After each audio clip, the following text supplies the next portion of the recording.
Mr. Chairman, I have to tell you, we're especially pleased with this year's fiscal 2013 Intelligence Authorization Bill and its presence here on the floor today. This will be our third authorization since I assumed the chairmanship and my colleague, Mr. Ruppersberger, assumed the ranking member position on the House Intelligence Committee.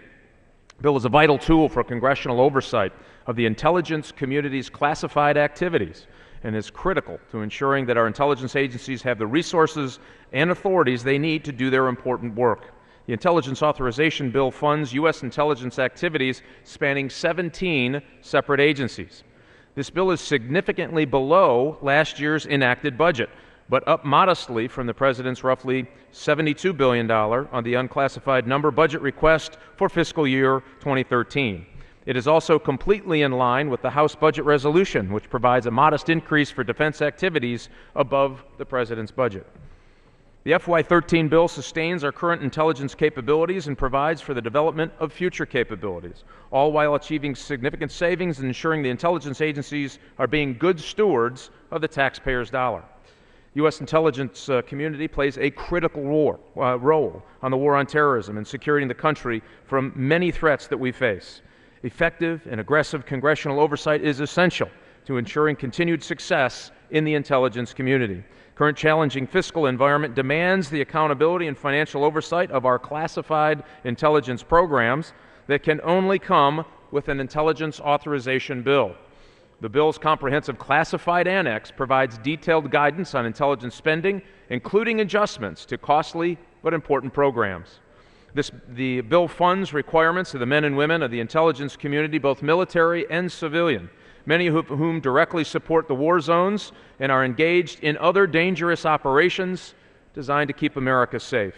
It provides oversight and authorization for vital intelligence activities, including global counterterrorism operations, such as the one that took out Osama bin Laden, efforts by the National Security Agency to defend us from advanced foreign state-sponsored cyber threats, countering the proliferation of weapons of mass destruction, global monitoring of foreign militaries and advanced weapons tests, research and development of new technology to maintain our intelligence agencies' technological edge, including work on code-breaking and spy satellites.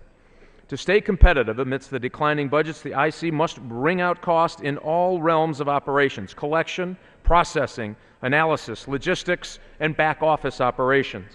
This bill promotes operating efficiencies in a number of areas, particularly in information technology, the ground processing of satellite data, and intelligence, surveillance, and reconnaissance compartments.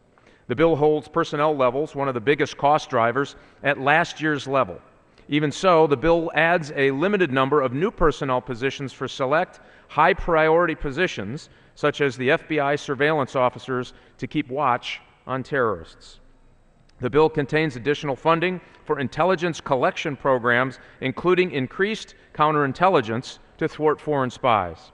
The bill also increases funding for our intelligence community's comparative advantage, cutting-edge research and development. While we're on the subject of funding our intelligence agencies, I think I would be remiss if we didn't briefly discuss the looming threat of sequestration and the devastating consequences it would have on our vital intelligence operations. The intelligence community and the Congressional Intelligence Oversight Committees have worked together over the last year in recognition of the current challenging fiscal environment to find efficiencies in the intelligence budget. And we've done that. And we've actually done more in certain areas by finding efficiencies in other areas and reducing the overall cost of our 17 agencies. Unlike the dangerous across-the-board cuts of the 1990s, however, these funding cuts were carefully selected to ensure that no important operational intelligence capabilities were impacted.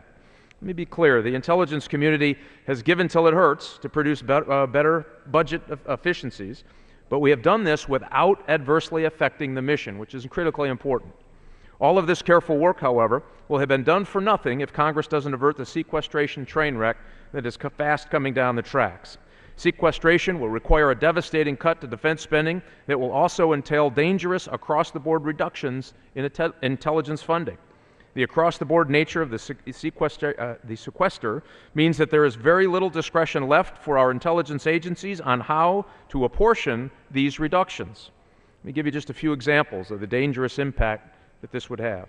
Thousands of intelligence officers and specialized technicians will be laid off, to include those working around the world and around the clock to stop terrorist plots before they arrive on U.S. shore.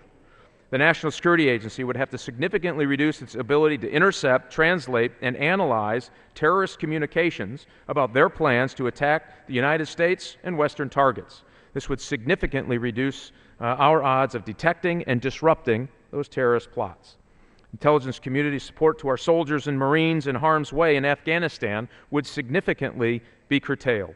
The National Geospatial Agency would be forced to cut back the number of satellite images that it analyzes, reducing our odds of detecting significant foreign military activity, such as North Korea preparations for an attack on our troops in South Korea.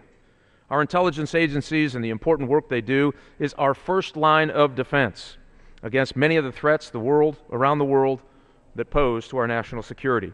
Sequestration would be a dangerous and irresponsible for many reasons, not the least of which is the threat to those vital intelligence capabilities, and Congress must act to avoid it.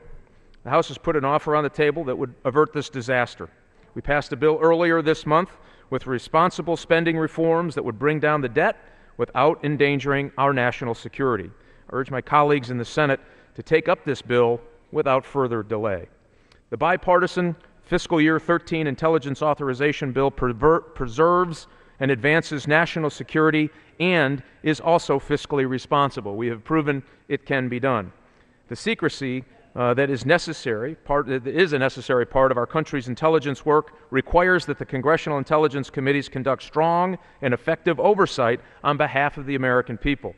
That strong and effective oversight is impossible, however, without an annual intelligence authorization bill, and I want to thank my colleague from all of the members on the committee for their bipartisan effort to find agreement on a bill that saves money and moves forward smartly on protecting the interests of national security for the United States, and I would reserve the balance of my time.